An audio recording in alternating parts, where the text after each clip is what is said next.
रोज की भांति हम लोग क्विज आज आयोजित किए हैं, अर्थात 8वीं कक्षा के विद्यार्थियों के लिए परीक्षा को ध्यान में रखते हुए उत्क्रमित उच्च विद्यालय मरमगिरी में क्विज प्रतियोगिता आरंभ की जाती रही है। उसी कड़ी में आज हम लोग क्विज करने जा रहे हैं। तो ग्रुप ए से पहला सवाल है, आप तैयार हैं? अच्छी तरह सुनिएगा और शांत भाव से पूरे ठंडे दिमाग से प्रश्नों का उत्तर दीजिएगा। पहला प्रश्न है कि पानीपत की तीसरी लड़ाई किनके बीच हुई थी? अहमद शाह अब्दाली और मराठा के बीच। बिल्कुल सही जवाब है।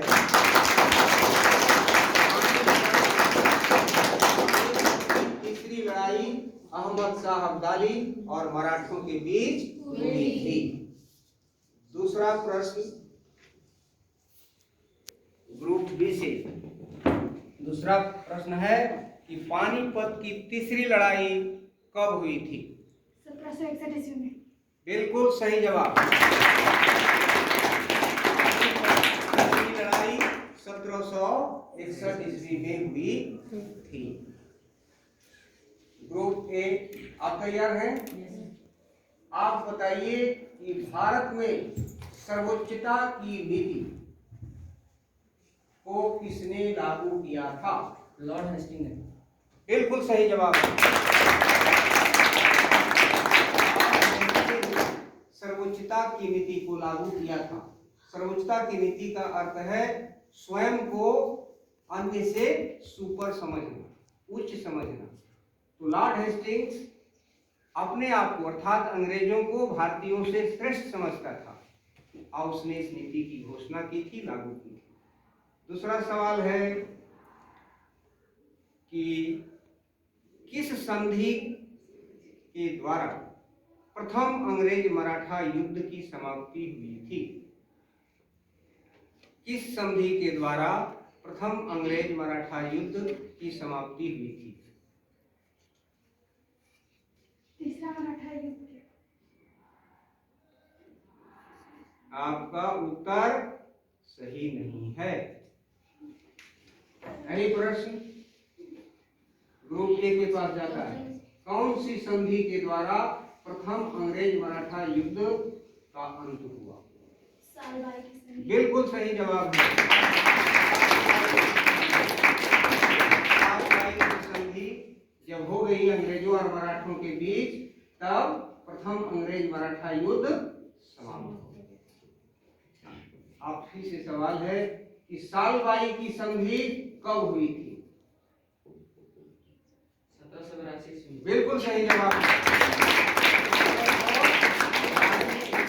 सालबाई की संधि हुई और तब दोनों में शांति कायम हुई थी। दोनों का अर्थ है अंग्रेजों और मराठों। किन्हीं दो मराठा सरदारों के नाम बताइए। ग्रुप बी से मराठा शासकों के नाम बताइए। किन्हीं दो मराठा शासकों के नाम।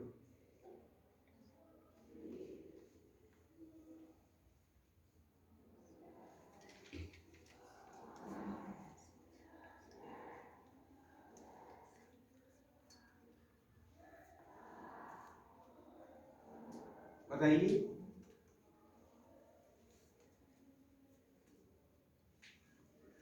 बोलिए। पास कर दिए। यही प्रश्न ग्रुप ए से। इन्हीं दो मराठा सरदारों अथवा शासकों के नाम बताइए। होलकर और नाना फडणवीस। बिल्कुल सही जवाब है।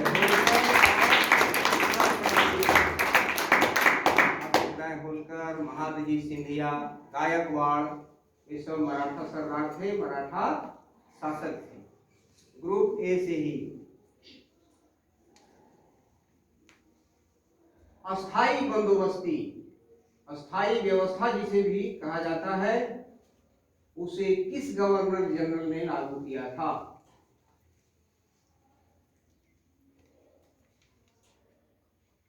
अस्थाई बंदोबस्ती या अस्थाई व्यवस्था लॉर्ड गलत जवाब है। अस्थाई बंदोबस्ती या अस्थाई व्यवस्था को किसने लागू किया था? Lord Cornwallis. सही जवाब है, लॉर्ड कॉर्नवालिस ने लागू किया था। आप ही से सवाल है कि अस्थाई बंदोबस्ती, जिसे अस्थाई व्यवस्था के नाम से जाना जाता है, इसे कब लागू किया गया था? 1793 बिल्कुल सही जवाब है, 1793 में लागू किया गया था। आपसे सवाल है कि अस्थाई व्यवस्था में जमींदार किसानों से लगान वसूलते थे। लगान वसूल कर अंग्रेजों के पास कितना जमा करते थे?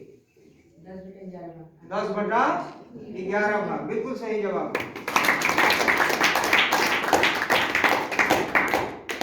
जमींदार क्या करते थे? किसानों से लगान वसूलते थे और जमींदारों के पास अर्थात ब्रिटिश ईस्ट इंडिया कंपनी के पास जमा करते थे। ठीक है ना? 10/11 भाग कहाँ करते थे? सरकारी खजाने में जमा करते थे। बिल्कुल सही जवाब। आप बताइए कि वसूले गए लगान का कितना प्रतिशत अथवा कितना भाग अपने पास रख लेते थे? 1/11 भाग। 1/11 भाग। बिल्कुल सही जवाब। बिल्कुल सही जवाब। आपसे सवाल है कि महालवाड़ी व्यवस्था नाम सुने हैं? महालवाड़ी व्यवस्था भारत के किन प्रांतों में लागू किया गया था? उत्तर प्रदेश, पंजाब और मध्य प्रांत। बिल्कुल सही जवाब है। अस्थाई बंदोबस्ती के बाद अंग्रेजों ने भारत में भू राजस्व की एक नई व्यवस्था शुरू की, जिसे महालवाड़ी व्यवस्था कहते हैं, है ना? तो महालवाड़ी व्यवस्था इन्हीं प्रांतों में लागू किया गया था। आपसे सवाल है कि महालवाड़ी व्यवस्था को लागू करने का श्रेय अथवा इसे तैयार करने का श्रेय किसे है? किसने तैयार किया था? Holt Mackenzie. बिल्कुल सही जवाब है। होल्ट मैकेंजी ने इसकी रूपरेखा तैयार की थी। आपसे सवाल है कि महालवाड़ी व्यवस्था में लगान वसूलने का जिम्मा किसे सौंपा गया था? गांव के मुखिया को। बिल्कुल सही जवाब। गांव के मुखिया। गांव का मुखिया क्या करता था? किसानों से लगान वसूलता था और इसे अंग्रेजों के पास जमा करता। अगली व्यवस्था है जो प्रश्न आपके लिए है, अंग्रेजों ने लागू की थी रैयतवाड़ी व्यवस्था। रैयतवाड़ी व्यवस्था को किसने लागू किया था? थॉमस मुंडे। टॉमस यस, बिल्कुल सही जवाब। आपसे सवाल है ग्रुप ए से कि रैयतवाड़ी व्यवस्था भारत के किन प्रांतों में लागू किया गया था? बॉम्बे और मद्रास। बम्बई और बिल्कुल सही जवाब। तो इसमें रैयतवाड़ी व्यवस्था में रैयतों से रैयत जो थे लगान वसूल करते थे और ब्रिटिश ईस्ट इंडिया कंपनी के पास जमा करते थे। अगला प्रश्न के लिए आप तैयार हैं? Group B. ग्रुप बी से सवाल है कि किस युद्ध के बाद मराठों की शक्ति पूर्ण रूप से भारत में समाप्त हो गई? तीसरा अंग्रेज मराठा। बिल्कुल सही जवाब है। मराठों की शक्ति भारत में समाप्त हो गई। ठीक है। आपसे सवाल है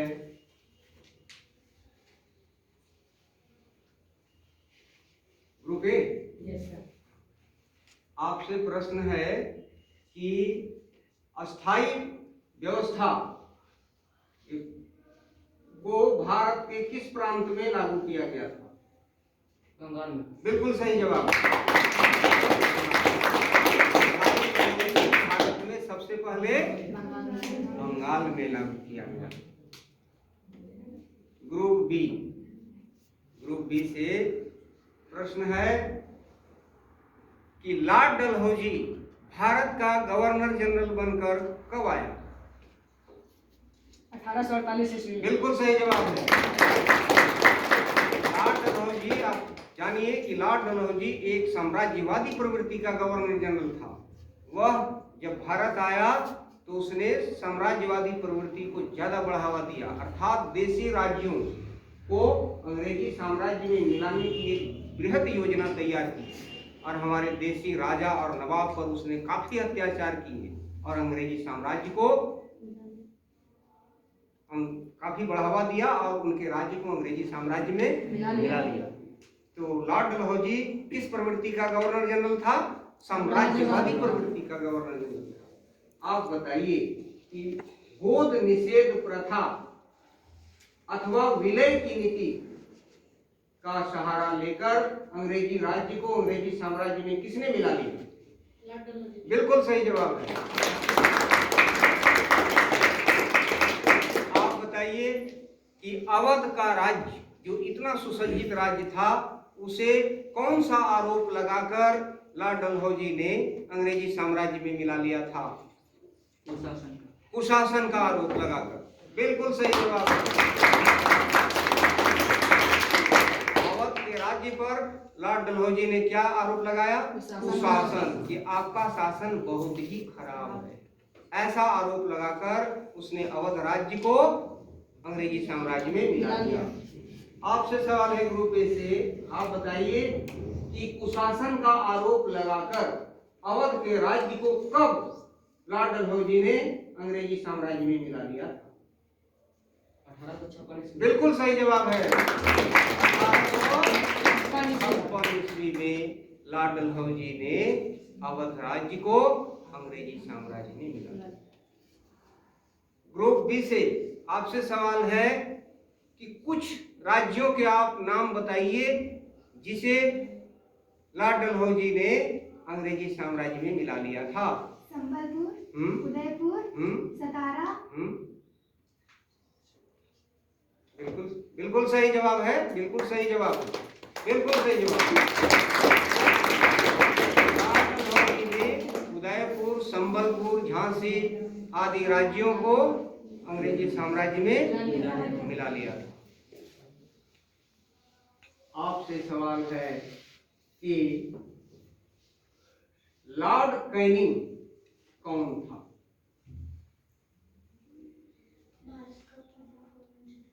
गलत जवाब आपका है। भारत का पहला गवर्नर जनरल नहीं। आप सवाल यही आता है ग्रुप बी से, बोलिए लॉर्ड कैनिंग कौन था? भारत का गवर्नर जनरल।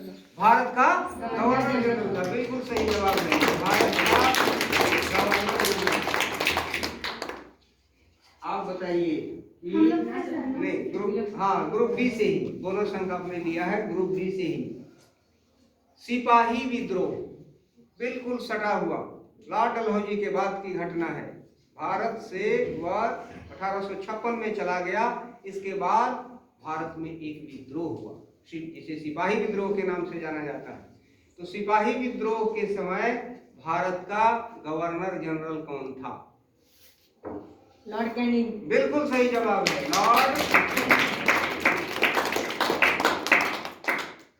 तो इस तरह आज दोनों पक्षों से समान प्रश्न पूछे गए हैं, बराबर क्वेश्चन पूछे गए हैं। तो आज का क्विज प्रतियोगिता का समापन किया जाता है। अब देखा जाता है कि कौन सा ग्रुप कितना अंक हासिल किए। ठीक है, इसे जोड़ दिया जाए। जी सर।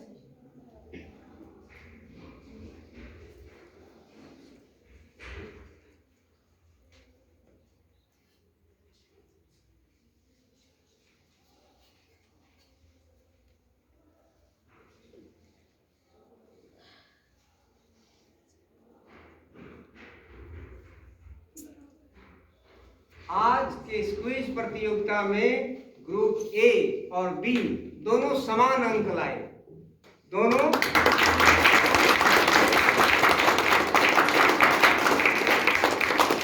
प्रतियोगिता में किसी भी ग्रुप की हार नहीं है।